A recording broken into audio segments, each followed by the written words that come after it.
Gloire à Dieu. Amen. Amen. Alléluia. Nous allons ce matin, sans plus tarder, prendre nos Bibles dans le livre de Luc au chapitre 18. Nous allons prendre Luc chapitre 18. Nous allons prendre à partir du verset 35. Donc un texte qui nous est familier, puisque c'est une histoire que nous connaissons bien. Luc 18. Merci Jésus. À partir du verset 35 jusqu'à 43. Comme Jésus approchait de Jéricho, un aveugle était assis au bord du chemin et mendiait. Entendant la foule passer, il demanda ce que c'était. On lui dit, c'est Jésus de Nazareth qui passe. Et il cria, Jésus, fils de David, aie pitié de moi. Ceux qui marchaient devant le reprenaient pour le faire taire, mais il criait beaucoup plus fort. Fils de David, aie pitié de moi. Jésus s'étant arrêté, ordonna qu'on le lui amène. Et quand il se fut approché, il lui demanda, que veux-tu que je te fasse? Il répondit, Seigneur, que je recouvre la vue. Et Jésus lui dit, recouvre la vue. Ta foi t'a sauvé. Et à l'instant, il recouvra la vue et suivit Jésus en glorifiant Dieu. Amen. Tout le peuple voyant cela, loua Dieu. Amen. Amen. Et quand Dieu fait des miracles, les gens sont contents. Amen. Quand Dieu sauve d'une situation périlleuse, les gens sont dans la joie. Amen. Cet homme était aveugle. Il ne voyait pas. Mais il a entendu que Jésus passait par là. L'homme de Galilée était dans les parages. Il attendait le bruit qui montait de partout. Mais comme il ne voyait pas, il dit, mais que se passe-t-il? Qu'est-ce qui se passe? J'entends un vacarme, j'entends un bruit qui monte. Je vois qu'il y a la poussière qui monte de partout. Que se passe-t-il? On lui dit, oh, Jésus est dans les parages. Jésus de Nazareth est arrivé ici. Cet homme dit, aujourd'hui c'est aujourd'hui. Aujourd'hui c'est mon tour. Aujourd'hui c'est aujourd'hui. Et il courut bien qu'aveugle, en bousculant tout le monde. Et cet homme, je ne sais pas à quelle distance il se tenait dans cette foule. Mais la Bible dit, il criait, Jésus, fils de David, aie pitié de moi. Amen. Jésus, fils de David, aie pitié de moi. Mais pourquoi cet homme criait-il Jésus et l'appelait fils de David? C'est parce qu'il était un enfant d'Israël. Bien que aveugle, il connaissait certaines règles. Il connaissait certains principes. Il savait qu'il y a une alliance entre David et l'Éternel Dieu. Il savait que Dieu a fait une promesse à David qu'il aura un descendant éternellement sur son trône. Cet homme avait eu la révélation que Jésus est le descendant de David, le véritable libérateur d'Israël.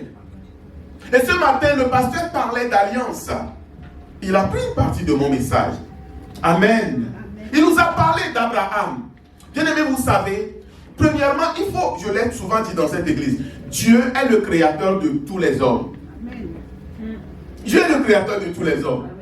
Alléluia. Ce n'est pas que les chrétiens qui sont créés par Dieu. Tous les hommes sont créés par Dieu. Créés à son image. C'était ainsi au début, au départ. Mais c'est le péché, l'arrivée du péché qui a tout bousculé. C'est quand le péché est rentré dans le cœur de l'homme, dans le jardin d'Éden, c'est là où les problèmes ont commencé. Et dans Genèse 6, la Bible dit que le cœur de l'homme est mauvais.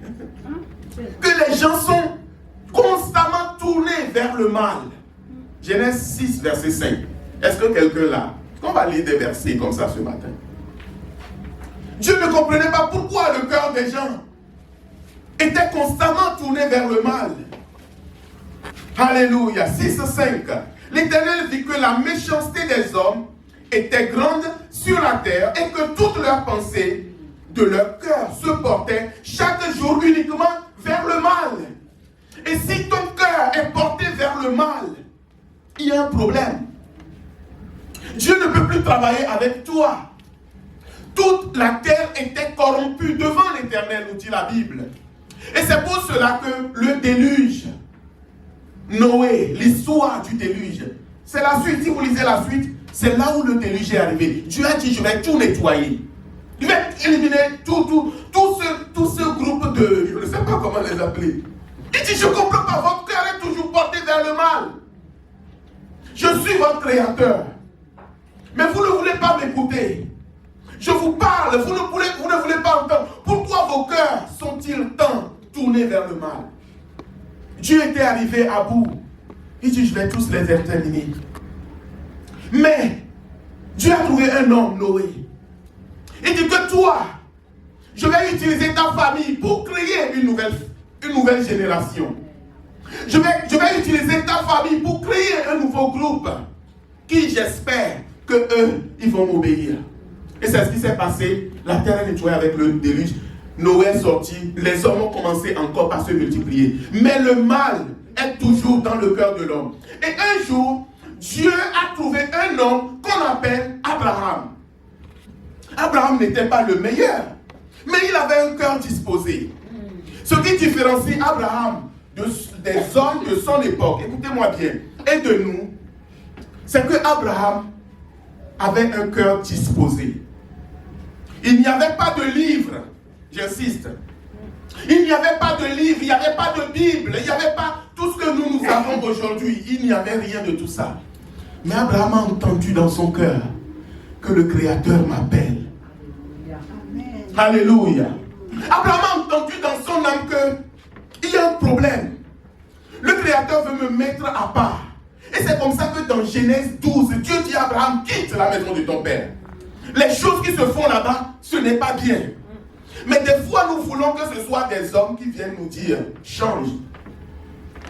Nous voulons que ce soit quelqu'un qui vienne me dire, ce que tu fais là, ce n'est pas bon.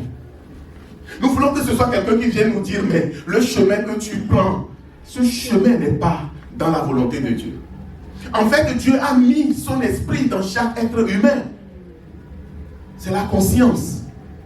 Et quand la conscience est disposée, Dieu parle. Même aux païens, Dieu leur parle. Alléluia. Dieu parle à chacun. Il faut juste que les gens soient un peu à l'écoute. Abraham a pris la décision de suivre le Seigneur. La Bible nous dit qu'il a suivi sans savoir où il allait. Vous imaginez? Tu suis un Dieu. Il ne savait pas où il allait. Le monsieur, il suivait un Dieu, mais il y avait des problèmes dans sa vie. Il n'avait même pas d'enfant. Et pourtant, il avait entendu clairement ce Dieu lui dire, je ferai de toi une grande nation. Je te bénirai. Celui qui te bénira sera béni. Mais celui qui te maudira, lui-même, ça va retomber sur sa tête. Et Abraham a suivi ce Dieu. Pourquoi Dieu a aimé Abraham? Parce que Abraham a eu confiance en l'Éternel. Abraham a mis sa foi en Dieu. Il lui a fait confiance. Sans aucune garantie, bien-aimé. Sans garantie. Aujourd'hui, nous voulons 10 garanties, 10 assurances. Rassure-moi, convainc-moi, montre-moi, dis-moi. Il faut que non. Abraham a suivi ce Dieu. Il a tout quitté. Sa famille, j'imagine, ne devrait pas comprendre cette décision. Mais lui, il est parti. Et à cause de cela, Dieu lui a juré sa fidélité. Dieu lui a juré sa fidélité. Ce que je veux que nous voyons, c'est que quand Bartimée est en train de crier, fils de David, bien-aimé, l'histoire n'a pas commencé avec David. L'histoire a commencé avec Abraham. Et le pasteur disait, l'alliance, c'est Abraham. C'est Abraham. Vous savez, un moment, je vais dire beaucoup de choses tout à l'heure, mais Paul parlait de mon évangile. Mon évangile. Mais quelqu'un peut dire, mais ton évangile, c'est l'évangile de Jésus-Christ. Alléluia. Et cette parole m'a suivi tout au long de cette semaine. Paul disait, mon évangile, mon évangile. mon évangile. Mais ton évangile. Quelqu'un peut dire, mais c'est quoi ton évangile? C'est l'évangile de Jésus-Christ. Mais la parole que Dieu nous apporte ce matin, bien-aimé, c'est que c'est parti de Abraham, parce que c'est lui qui a fait confiance en Dieu. Adam n'a pas fait confiance en Dieu. Abel n'a pas fait confiance en Dieu. Oui, il a fait un sacrifice. Mais celui qui a fait confiance en Dieu, c'est Abraham. Et Dieu a conclu une alliance avec lui. Alléluia. Dieu a dit que je te bénirai. Et dans cette alliance, Dieu a marqué à plusieurs reprises le mot bénédiction, bénédiction, bénédiction. Et j'étais étonné tout à l'heure quand le pasteur était là, il disait bénédiction, bénédiction, nous étions dans, il était dans Psaume 118. Je dis merci Seigneur. L'alliance que Abraham a conclue avec Dieu, c'est une alliance de bénédiction et non de malédiction. Amen. Mais quand on parle de cette bénédiction, c'est-à-dire que nous sommes tellement limités, nous sommes tellement ignorants que moi je pleure pour les chrétiens. Dès qu'on parle de bénédiction, surtout en Occident, tout de suite on pense à quoi? On pense à quoi? On pense à l'argent. Mais on fait fausse route. Dès qu'on parle de bénédiction, on pense à l'argent. Fausse route. Proverbe 13, verset 22. La Bible dit que l'homme de bien, il a pour héritier les enfants de ses enfants. L'homme de bien a pour héritier les enfants de ses enfants. Abraham avait pour héritier les enfants de ses enfants. C'est pourquoi quand vous lisez toute la Bible, vous verrez chaque fois on vous parlera Dieu d'Abraham, Dieu d'Isaac, Dieu de Jacob. Et quand on parle de Dieu d'Abraham, Dieu d'Isaac, je vais y arriver, Dieu de Jacob, la Bible parle de génération en génération. Et ce matin, je suis venu dire à quelqu'un bien-aimé, ce en quoi nous nous sommes engagés en Christ. Le pasteur nous l'a dit tout à l'heure dans Hébreux 8. Il dit que cette alliance, cette nouvelle alliance, elle est supérieure, elle est meilleure à l'ancienne. Amen. Mais c'est une alliance où il y a une bénédiction qui doit être transmise de génération en génération. Ceux qui dorment, il faut me les réveiller, s'il vous plaît. Merci. Cette bénédiction doit être transmise de génération en génération. Frères et sœurs, le christianisme, le véritable christianisme, et je dis, là c'est mon évangile. Je parle comme Paul ce matin. Mes amis, mon évangile ce matin, c'est que Dieu veut que nous puissions transmettre une bénédiction à nos enfants, aux enfants de nos enfants, de génération en génération, jusqu'à Jésus, jusqu'à ce que Jésus revienne. Amen. La bénédiction que Dieu a déposée en nous, ce n'est pas une bénédiction ponctuelle. Dieu a juré à Abraham. Vous savez, quand Abraham était totalement découragé, Genèse 15, la Bible dit que Dieu l'a frappé d'un profond sommeil. Dieu l'a frappé d'un profond sommeil. Et dans ce sommeil, Dieu lui dit, regarde, tu pleures que tu n'as pas d'enfant. Mais moi, je te donnerai une génération nombreuse. Je te donnerai une descendance abondante. Mais, sache que tes descendants seront esclaves dans un pays étranger pendant 400 ans. Mais, je punirai le peuple qui les dominera. Amen. Je vais punir le peuple qui va leur faire du mal. Abraham est béni, sa descendance est bénie, mais Dieu prévient Abraham pour que tes enfants vont souffrir pendant 400 ans. Tes descendants vont souffrir pendant 400 ans. Mais à cause de l'alliance que j'ai avec toi, un jour je me lèverai et j'irai les sortir de là où ils sont. Amen. J'irai les sortir de là où ils sont. Parce que toi, Abraham, tu m'as fait confiance. Parce que toi, Abraham, tu m'as aimé. Parce que toi, Abraham, tu m'as aimé, tu m'as fait confiance au point que même le seul fils que tu as eu, à la limite des 100 ans, tu étais prêt à me le donner.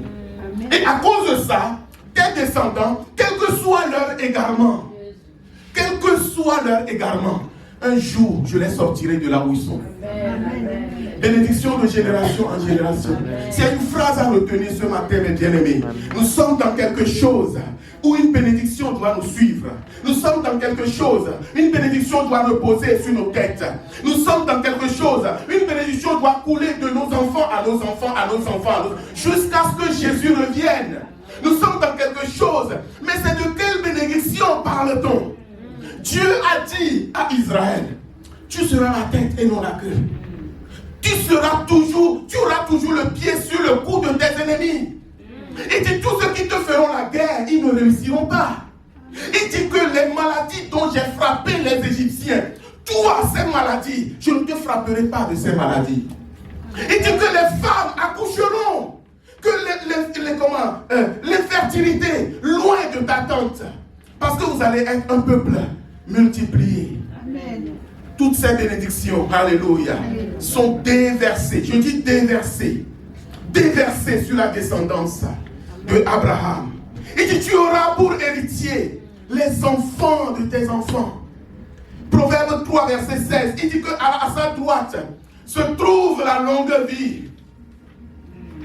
Proverbe 3, 16. À la droite, dans la main droite de la sagesse, parlant de Dieu, parlant de Jésus-Christ. Dans sa main droite, il y a quoi? La longévité. Et dans la main gauche, il y a la richesse et la gloire. Amen. À droite, la longue vie. À gauche, la bénédiction, la richesse et la gloire. Je lisais ma Bible et le Saint-Esprit me dit, regarde, dans toute la Bible, Jésus donne des exemples. Chaque fois, Jésus va parler de fête. Chaque fois, Jésus va parler de fête. Est-ce que vous savez que quand nous allons arriver au ciel, il y a une fête qui est préparée là-bas? Amen. Alléluia. Oh bien-aimé, je vous livre quelque chose de puissant ce matin. Quand nous allons arriver au ciel, la Bible nous parle des noces de l'agneau. Amen. Toute la Bible, Jésus a donné beaucoup d'exemples parlant de fêtes. Matthieu 22, il dit qu'il y a un homme qui a organisé un festin pour son fils. Mais dans ce festin, il a appelé les gens. Que venez, tout est prêt. Est-ce qu'ils sont venus? Non. Ils ne sont pas venus.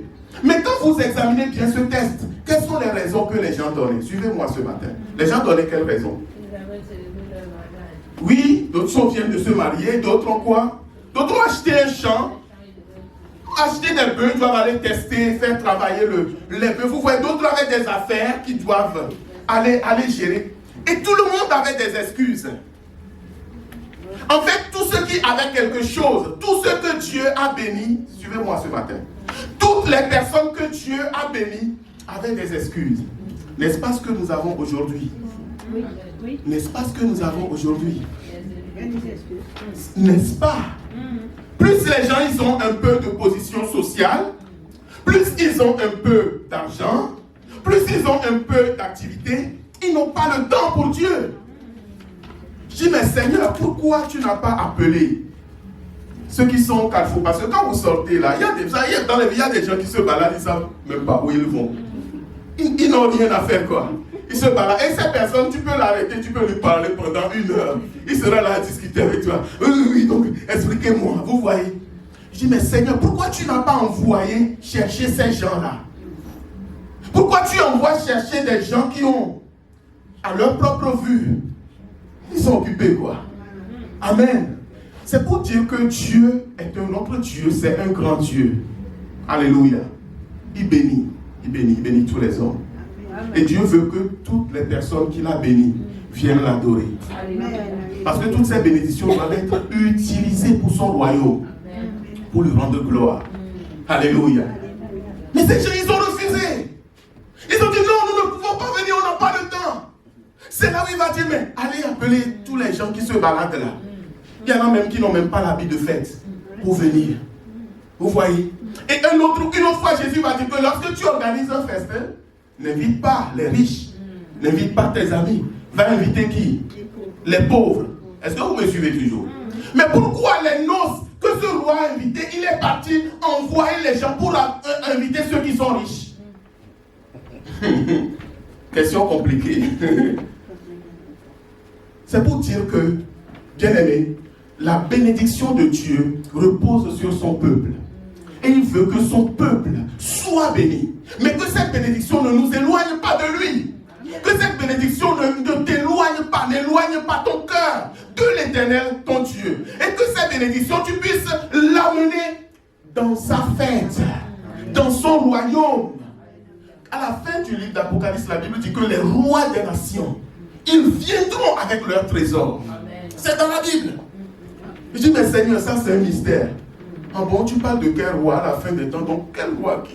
Ah bon, tous les rois qu'on insulte là, ou bien c'est qui d'autre? Il dit, toute leur richesse, c'est dans la Bible, qui vont l'amener dans le royaume de Dieu pour adorer. C'est pour dire que, bien aimé, Abraham est la clé, il est le père de la foi. Alléluia.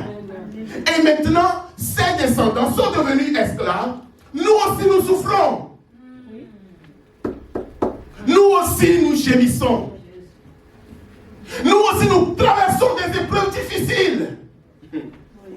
Nous aussi, des fois, nous avons la gorge nouée. On dit, tu parles, tu n'arrives pas à parler.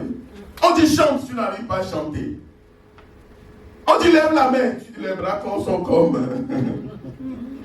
Dieu dit que, mais au bout de 400 ans, je vais les sortir de là. Mais comment est-ce que Dieu a sorti son peuple de là? Qu'est-ce qui s'est passé? Exode 3, verset 6 et 7. Exode 3, 7. La Bible dit, j'ai entendu les cris de mon peuple. Et si un titre a donné à ce message ce matin, dis-toi que Dieu veut entendre ton cri. Dieu veut entendre le cri de quelqu'un. Alléluia. Les amis, c'est compliqué, hein? Dieu veut entendre ton cri. Exode 3, 6 et 7. Et il ajouta, je suis le Dieu de ton père, le Dieu d'Abraham, le Dieu d'Isaac et le Dieu de Jacob, génération en génération. C'est ce que je vous disais tout à l'heure. La promesse que Dieu a faite à Abraham, Dieu vient le rappeler maintenant à qui ici? À Moïse. Plus de 400 ans après. Il dit, je suis le Dieu de Abraham. Ce n'est pas toi, Moïse. Je suis le Dieu de Abraham. Moïse, si je viens parler avec toi, c'est parce que je suis le Dieu de Abraham. Abraham a transmis la bénédiction à Isaac.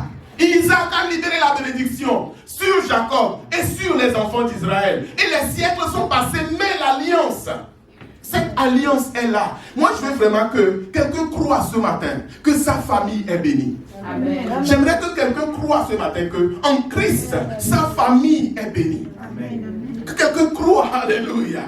Amen. Croit que sa famille est bénie. Amen. Il y a aujourd'hui des maladies bizarres. Oui. Mon frère, mon fils me parlait de un de ses amis qui a l'ophtalmologue a analysé ses yeux. Il dit, mais voilà, tu es atteint d'une maladie, tes yeux vont se dégénérer, voilà, petit à petit jusqu'à ce que tu deviennes aveugle. Oui. Vous ne pouvez pas imaginer. Alors à l'hôpital, vous allez voir les maladies qui sont dites là-bas. Des maladies bizarres. On a dit que, mais une collègue la dernière fois dit, mais mon mari, on a vu que donc c'est l'Alzheimer, une autre catégorie d'Alzheimer, donc petit à petit il va perdre ses moyens jusqu'à ce que il devienne comme je ne vais pas utiliser le mot. On a vu ici un monsieur qui travaillait avec un frère il y a quelques années. On a analysé, on a vu qu'il a un problème. Les médecins ont dit que sa santé va se dégrader au fur et à mesure. Et puis, jusqu'au bout de quelques années, il va mourir. Comme une blague, il est mort comme ça. Hein? Le monsieur qui travaillait avec notre frère. Comme une blague. Les choses. Ce que je veux dire, c'est que si nous croyons que nous sommes bénis en Dieu, ces choses ne rentreront pas dans nos maisons. Ces choses ne toucheront pas nos enfants. Ces choses ne toucheront pas nos familles. Ces choses, vous savez, le pasteur est venu ici avec un témoignage puissant. Une grand-mère de 90 ans, les amis. Fracture. Non, soyons sérieux. Fracture de la côte, ou je ne sais pas de quoi. Fracture, on ne pouvait pas, si on la bouge, elle crie. Mais Dieu l'a guérie. Amen. Il y a une bénédiction. Ce matin, si quelqu'un veut recevoir cette bénédiction, je ne dis pas de toi-même, tu crois dans ton cœur que tu es béni. Tu dois le croire. Quelles que soient les situations qui se passent. Le pasteur nous disait tout à l'heure que Aman disait qu'il y a un peuple au milieu de ton peuple. Ce peuple est à part. Dieu à part. Ils ont des lois à part. Ils sont différents. Malgré le fait que ce peuple était opprimé, l'oppression est là, mais ce peuple savait qui il était. Ce peuple savait que même si la vie est dure pour nous dans ce royaume, je suis béni. Je suis béni. Parce que je suis descendant de quelqu'un. Je suis descendant d'un homme qui a fait confiance en Dieu. Je suis descendant de quelqu'un. Je ne suis pas n'importe qui. Quand ils étaient en Égypte, bien aimés, ils étaient humiliés. Ils étaient opprimés. Bien aimés, vous savez, quand il y a beaucoup de dépression, le peuple ne peut pas se multiplier. Un peuple ne peut pas se multiplier quand les gens sont déprimés. C'est ce qui fait que l'Occident est en train de décliner. On continue à décliner tant qu'ils ne vont pas se tourner vers le Créateur. Ça, c'est un secret puissant. Tant que les peuples sont déprimés, le peuple ne peut pas se multiplier.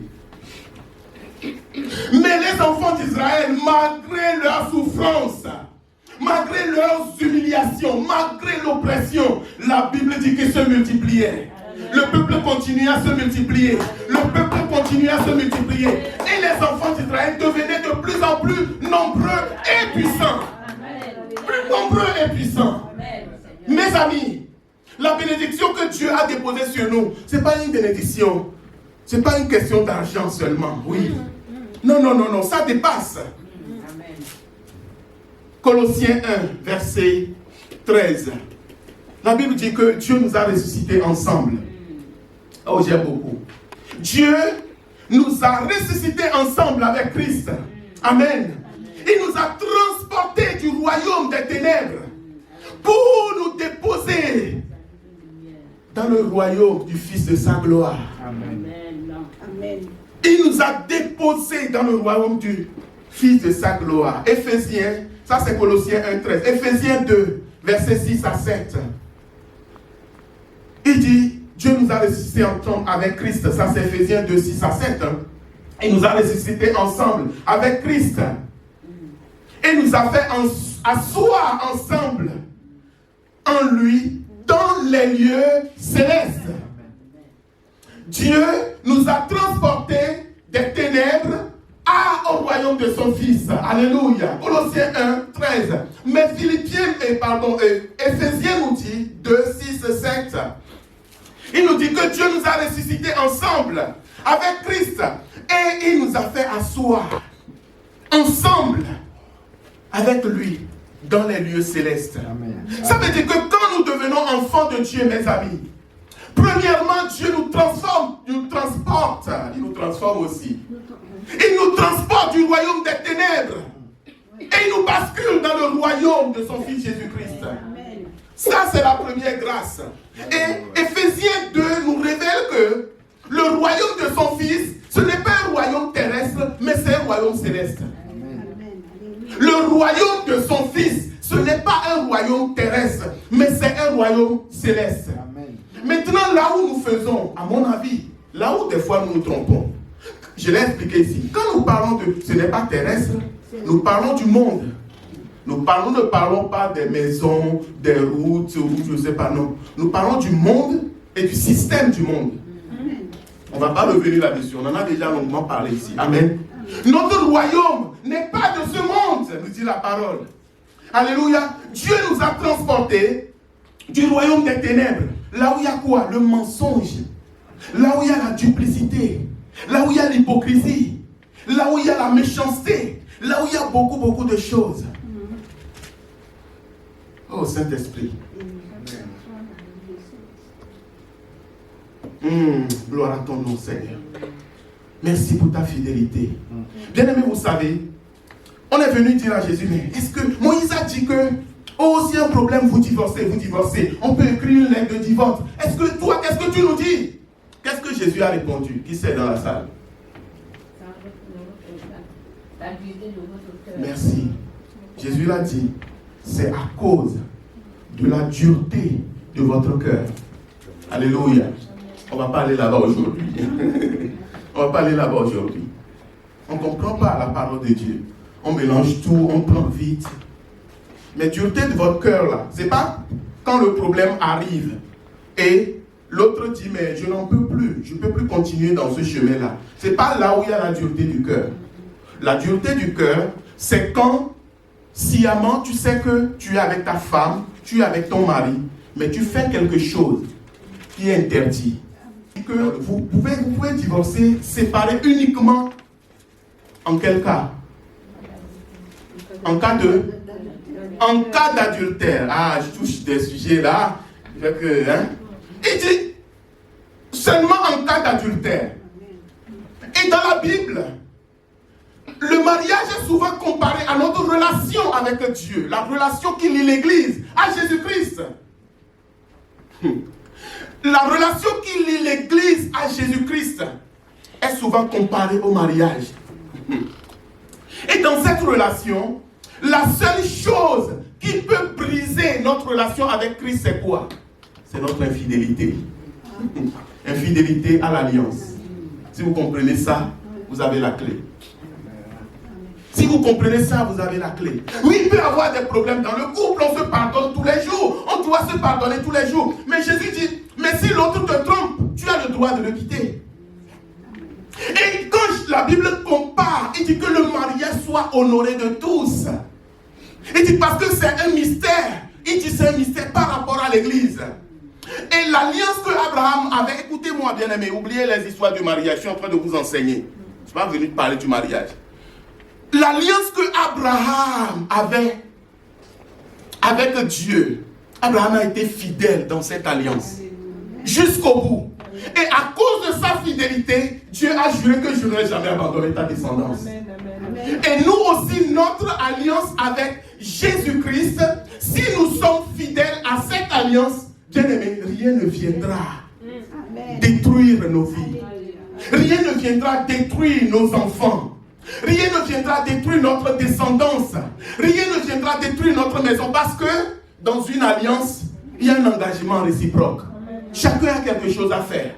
Nous ne pouvons pas juste dire, oh Jésus est mort pour nous, alléluia, amen, mais Jésus est mort pour toi, mais qu'est-ce que toi tu fais pour lui montrer ton amour? Alléluia. Amen. Oh frères et sœurs, Éphésiens encore 1, verset 3. Oui, béni soit Dieu, le Père de notre Seigneur Jésus-Christ, qui nous a bénis de toutes sortes de bénédictions spirituelles dans les lieux célestes en Christ. Amen. Dieu, Paul dit que, les amis, bénissez Dieu, parce qu'il nous a bénis de toutes sortes de bénédictions spirituelles. Donc, quand nous parlons de bénédictions, nous parlons de bénédictions spirituelles, et ces bénédictions sont spirituelles et dans les lieux célestes en Christ. Amen. Notre bénédiction vient d'en haut, ne vient pas d'en bas, peuple de Dieu. C'est pourquoi tous les chrétiens qui courent après les choses d'en bas, ils ne l'auront pas. Non. La bénédiction vient d'en haut. Et quand elle vient d'en haut sur toi, en bas, tout est accompli. Amen. Alléluia. J'espère que vous me suivez toujours. Amen. Dieu nous a bénis de toutes sortes de bénédictions. Il nous a comblés de toutes sortes de bénédictions. La santé, il nous donne. La paix, il nous donne. L'amour, il nous donne. La joie, il nous donne. La tranquillité d'esprit, il nous donne. Tout ce dont nous avons besoin, il nous donne. Parce que notre bénédiction vient d'en haut et non d'en bas. Amen. Il nous a comblés de toutes sortes de bénédictions. Alléluia. Oh, frères et sœurs. Frères et sœurs. Vous pouvez noter Deutéronome 28. Vous verrez là-bas les différentes catégories de bénédictions que Dieu a relâchées sur son peuple. Tout cela à cause d'Abraham qui a eu confiance en l'Éternel. Nous ne pouvons pas supprimer Abraham du récit du plan de Dieu pour l'humanité. Amen. Deutéronome 28, vous méditerez chez vous à partir du verset 1. Beaucoup de lignes qui sont marquées là-bas. Je disais que vous ne pouvez pas supprimer Abraham dans le plan de Dieu pour l'humanité et pour les enfants de Dieu que nous sommes. Amen. Alléluia, c'est important. Alléluia. Je vous donne quelques versets. Luc 16, verset 22. Notez-le, on ne va pas le lire. Luc 16, 22. Dans Luc 16, on nous parle de l'histoire de ce pauvre Lazare qui est mort. C'est Jésus qui raconte cette histoire. Amen. Il dit que de l'autre côté, le pauvre Lazare, il était où? Il était dans le sein de qui? De Moïse. Il était dans le sein d'Adam. Ah, vous connaissez vos Bibles. Amen. Il était dans le sein de qui? Ah, c'est pour savoir que même ceux qui sont morts, c'est Jésus qui a raconté cette histoire. Il dit le pauvre Lazare, il était dans le sein d'Abraham. Ça veut dire qu'Abraham a quitté ce monde. Cette cité qu'Abraham a saluée de loin dans le livre des Hébreux nous dit, Abraham est là-bas. Et il nous attend. Alléluia. Amen. Il nous attend. Le pauvre Lazare, on l'a retrouvé dans le sein d'Abraham, là où il était dans la paix. Il était joyeux. Donc Abraham est dans le plan du salut. Waouh! Oh mes amis. Abraham est dans le... un autre verset. Luc 14, verset 15. La Bible dit, heureux celui qui prendra son repas dans le royaume de Dieu. N'est-ce pas? Luc, vous notez 14, 15. Heureux celui qui prendra son repas dans le royaume de Dieu. Maintenant, allons dans Matthieu 8, rapidement. Matthieu 8, 11. Je vous déclare, oui, plusieurs viendront de l'Orient et de l'Occident. Oui. Et seront à table avec Abraham, Isaac et Jacob dans le royaume des cieux. Oh, Abraham nous rattrape encore. Les amis, je vous ai dit que ce en quoi nous sommes engagés à la fin, c'est les noces de l'agneau. C'est la fête, c'est la célébration. Mais Jésus dit que je vous dis qu'au dernier jour, là-bas, quand cette fête va éclater dans le ciel, il y a des gens, ce n'est pas seulement vous les Juifs qui serez là-bas. Il dit qu'il y a des hommes et des femmes qui vont venir de toutes les nations. Comme Dieu a promis à Abraham, il dit qu'au travers de toi, toutes les nations seront bénies. Jésus dit que les gens vont venir de l'Orient et de l'Occident. Ils vont être à table avec qui? Avec Abraham, avec Isaac, avec Jacob. Amen. Si tu supprimes Abraham, tu as coupé une partie de l'histoire de la rédemption, du salut. Et le pasteur l'a dit tout à l'heure. Cette alliance était une alliance de sang. Alléluia. Et cette alliance a été confirmée le jour, je vais terminer là-dessus, le jour où le peuple d'Israël devait sortir de l'Égypte. Exode 12. Quand il devait sortir, Dieu a dit, vous mettez du sang sur les portes. Et il a dit que ça va être une fête perpétuelle. Vous allez lire chez vous parce que, voilà, je bénis Dieu que le pasteur a touché certains points ce matin. Donc ça me fait gagner du temps. La Pâque était une alliance. Mais quand vous lisez Exode 12, vous verrez que Dieu dit que ce sera une fête perpétuelle. Ce sera une fête perpétuelle. Il y a un verset que je vais juste mettre le doigt là-dessus et après nous allons terminer. Saint-Esprit, aide-moi. Exode 12. Il dit que vous allez mettre le sang sur les portes. La mort va traverser la ville, mais vous allez être protégés. La mort va traverser le pays, mais vous serez gardés. Vous serez préservés. 12, 23. Quand l'Éternel passera pour frapper l'Égypte et verra le sang sur le linteau et sur les deux poteaux, l'Éternel passera par-dessus la porte et il ne pénétrera pas, il ne permettra pas aux destructeurs d'entrer dans vos maisons pour frapper. Voilà la bénédiction. Amen. Voilà la bénédiction. Vous observerez cela comme une loi pour vous et pour vos enfants à perpétuité. Et quand vous serez entrés, voilà le verset qui m'intéresse. Quand vous serez entrés dans le pays que l'Éternel vous donnera, selon sa promesse, vous observerez cet usage sacré. Verset 26. Et lorsque vos enfants vous diront, que signifie pour vous cet usage? Vous répondrez, c'est le sacrifice de Pâques en l'honneur de l'Éternel qui a passé par-dessus les maisons des enfants d'Israël en Égypte. Puis lorsqu'il frappa l'Égypte et qu'il sauva nos maisons, le peuple s'inclinant et se prosternant. C'est un message qui va de génération en génération.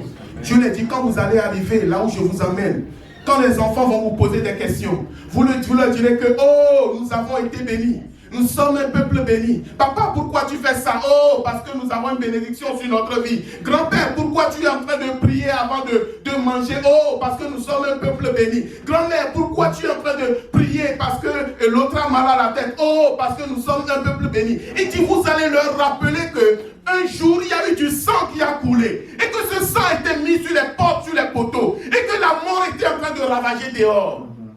Mais à cause de ce sang, vous êtes protégés. Il dit, vous allez transmettre cette information à vos enfants. Et Bartimée était au courant de cette nouvelle. Bartimée savait qu'il y a une alliance sur la tête des enfants d'Israël. Et quand il a compris que le véritable sauveur était dans les parages, Jésus-Christ, le pasteur a dit quoi ce matin? Il dit que c'est lui qui est le prince de la joie, c'est lui qui nous donne la joie. Amen. Amen. Jésus est le prince de la joie. Il est celui qui est rempli de paix, de joie. Bartimée a appris que celui qui sauve, le véritable sauveur, était là. Il est le descendant de David. Il dit aujourd'hui, c'est aujourd'hui. Je vais crier à lui. Je ne vais pas l'appeler monsieur, monsieur, guérisseur, guérisseur, ou je ne sais pas quoi. Non, Jésus, fils de David, aie pitié de moi. Et mon message se termine comme ça. Mes amis, nous sommes dans le temps où nous subissons beaucoup de choses. C'est le temps où nous sommes au creux de la vague. Comme les enfants d'Israël étaient esclaves. Mais, qu'est-ce qu'ils ont fait? Dieu a dit, j'ai entendu le cri que leur font pousser leurs oppresseurs. Mais ce cri, ce n'est pas juste des cris pour faire du bruit. Ils étaient en train de crier vers l'Éternel. Ils étaient en train de prier. Alléluia. Ils étaient en train de prier. Bien-aimé, il y a un cri que tu dois pousser vers l'Éternel cette année. Nous avons un cri que nous devons pousser vers Dieu en cette année. Alléluia. Bartimée a crié vers l'Éternel parce qu'il voyait que son cas n'était pas normal. Il est aveugle, pauvre, fauché. Il dit non, je suis béni. Je ne peux pas rester dans cette situation. Je suis malade, mais je suis béni. Jésus, fils de David. Les gens autour, les gens de son propre peuple, c'est eux qui lui disaient tais-toi. Si vous voulez entendre ce que les gens vous disent, bien aimé, vous n'arriverez à rien du tout. Je parle à quelqu'un ce matin. Amen. Si vous voulez écouter ce que c'est toi qui sais ce que tu vis. Mon ami, c'est à toi de crier vers l'Éternel. Et notre Dieu est le Dieu qui entend les cris de son peuple. Je dis que notre Dieu est le Dieu qui entend les cris de son peuple. Il faut crier comme les enfants d'Israël ont crié vers l'Éternel. Dieu a dit, j'ai entendu le cri que leur font pousser leurs oppresseurs. Je suis descendu pour les délivrer. Bartimée a crié, Jésus a entendu dans la foule. Et quelqu'un m'a appelé, mais il m'a appelé différemment. Il n'a pas dit maître, maître, rabbi, rabbi. Non, non, non, il y en a plein de rabbis, de maîtres, de tout type. Jésus, fils de David, aie pitié de moi. Jésus a compris que quelqu'un est en train de rappeler quelque chose de très important. Il dit, je dois, faites-le venir.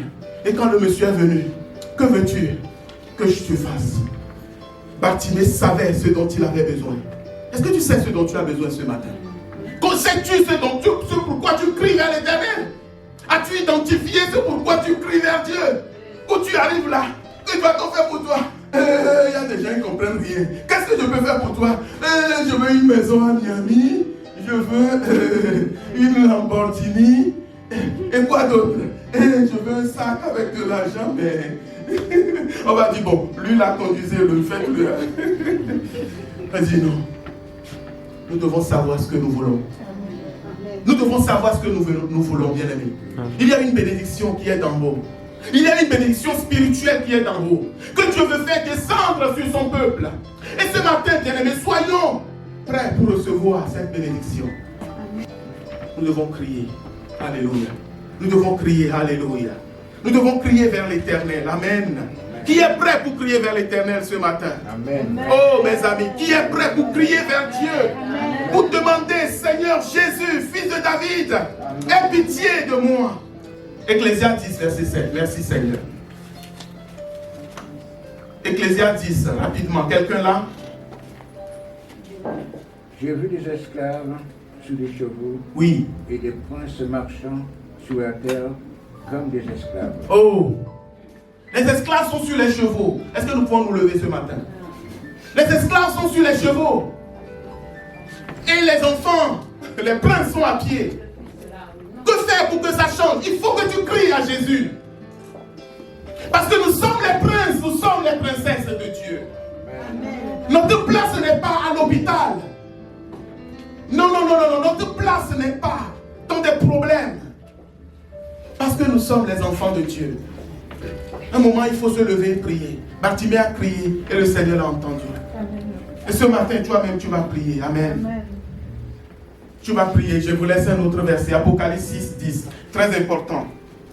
La Bible dit que les âmes de ceux qui sont morts, écoutez bien ce matin, les âmes de ceux qui sont morts, les martyrs, Apocalypse 6, verset 10, les martyrs, les gens qui ont été tués à cause de l'évangile, ils sont là en train de crier, jusqu'à quand? Mais je dis Seigneur, c'est pourquoi? Même juste dans la mort, les gens doivent encore aller prier? Jusqu'à quand, Seigneur, maître de l'univers? Jusqu'à quand tireras-tu vengeance de notre sang? Les amis, c'est des gens qui sont morts. Il y a des mystères dans la Bible. Mystères. Ils sont déjà morts. Mais la Bible dit qu'ils sont en train de crier devant Dieu, demandant que Dieu venge leur sang, que Dieu leur rende justice. Et à force de crier, Dieu a écouté leur prière. On leur a donné deux choses, un vêtement et du repos. Un vêtement et du repos. Ce matin, nous allons prier. Je dis, Seigneur, je crie à toi. Je crie à toi pour ma maison, je crie à toi pour ma famille, je crie à toi pour mon église, je crie à toi pour mon frère et ma soeur. Nous devons crier à Dieu pour l'église. Alléluia. Les esclaves sont sur les chevaux. Allez dans des églises où des fois il n'y a aucune crainte de Dieu, mais ça avance, les gens sont pleins. Gloire à Dieu. Alléluia. Mais là où vous avez la crainte de Dieu, vous avez la parole au centre. Comme toutes les paroles que nous recevons ici jour après jour. Où sont les gens pour écouter? Les gens ne sont pas intéressés. Parce que le diable les a aveuglés. Mais nous devons prier pour que les écailles tombent. Amen. Alléluia. Et nous-mêmes, nous devons inviter aussi. Très important. Prions le Seigneur. Si tu as reçu au moins une parole, le thème c'est crier. Il faut que tu cries à Dieu. Et dans nous devons crier vers l'Éternel. Seigneur, sauve et délivre. Et Dieu fera. Et ce matin, je prie que la grâce de Dieu, la bénédiction de l'Éternel, cette bénédiction que Dieu a déposée sur Abraham et sa descendance, puisse venir sur chacun d'entre nous, puisse venir sur vos maisons, puisse venir sur vos enfants, puisse venir sur vos descendances. Que les maladies incurables, les problèmes au tribunal, en justice, les opérations sur opérations, les diagnostics bizarres, la pauvreté chronique, tout cela s'éloigne de vos vies. Que le Saint-Esprit vraiment bénisse, vous inspire et déverse la bénédiction céleste, déverse la bénédiction d'en haut sur vos vies, sur votre maison, sur votre âme, sur votre esprit, alléluia, afin que votre joie soit totale. Comme la Bartimée a recouvert la vue, la Bible dit qu'il a commencé par glorifier Dieu, alléluia, et tout le peuple louait Dieu avec lui. Quand il y a une bonne nouvelle, ça amène la joie, ça amène la joie, alléluia. Et je prie que cette joie arrive dans ta vie, au nom de Jésus. Soyez bénis ce matin. Amen.